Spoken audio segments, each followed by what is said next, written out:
এই আধুনিক সময়ে ফ্রিজ যখন ঘরে ঘরে শহর কিংবা গ্রামে, তখন সময় এবং শ্রম বাঁচাতে অনেকেই একদিন রান্না করে 3 বা 4 দিন খাওয়ার জন্য সংরক্ষণ করেন ফ্রিজে।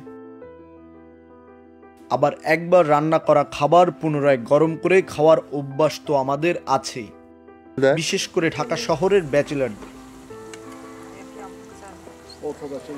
তবে আপনি জানেন কি, কিছু কিছু খাবার পুনরায় গরম করলে বিষে পরিণত হয়ে হতে পারে ক্যান্সার। আজকে এমনই কিছু খাবারের কথা জানাবো সুস্থ থাকতে হলে, যা পুনরায় গরম করে খাওয়া থেকে বিরত থাকতে হবে। প্রথমেই রয়েছে বাঙালির প্রিয় খাবার ভাত। আমরা প্রতিদিন 3 বেলা ভাত খেলেও অনেকেরই জানা নেই ভাত দ্বিতীয়বার গরম করলে পরিণত হতে পারে বিষে। বিশেষজ্ঞদের মতে ভাত যত ঠান্ডা হয় ব্যাকটেরিয়ার পরিমাণ বেড়ে যায়। সেই ঠান্ডা ভাত আবার যখন গরম করা হয় তখন ব্যাকটেরিয়ার প্রভাব বেড়ে যায়, ফলে হতে পারে বমি বমি ভাব, ডায়রিয়ার মতো ভয়ঙ্কর রোগ।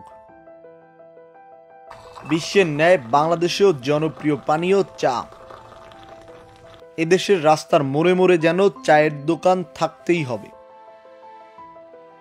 তবে চা দ্বিতীয়বার গরম করে খেলে অ্যাসিডের পরিমাণ বেড়ে যায়, যা থেকে হতে পারে ভয়ঙ্কর রোগ, হজমের সমস্যা, পাকস্থলীর জটিলতা সৃষ্টি।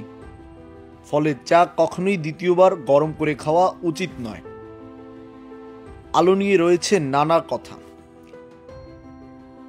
সকল মাছের তরকারি এই আলু, আবার কারোর সাথে সহজে মিশে যাওয়া মানুষকেও আলুর সাথে তুলনা করা হয়।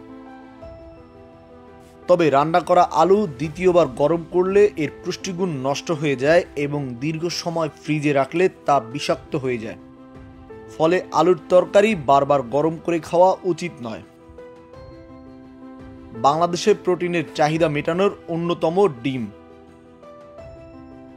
তবে সেদ্ধ ডিম কিংবা রান্না করা ডিম একাধিকবার গরম করে খাওয়া উচিত নয়, কারণ বারবার গরম করার ফলে এর পুষ্টিগুণ নষ্ট করে, ফলে সৃষ্টি হতে পারে বিষক্রিয়া, যা স্বাস্থ্যের জন্য ঝুঁকিপূর্ণ। শাকের কথা মাথায় আসলেই প্রথমেই আসে পালং শাক।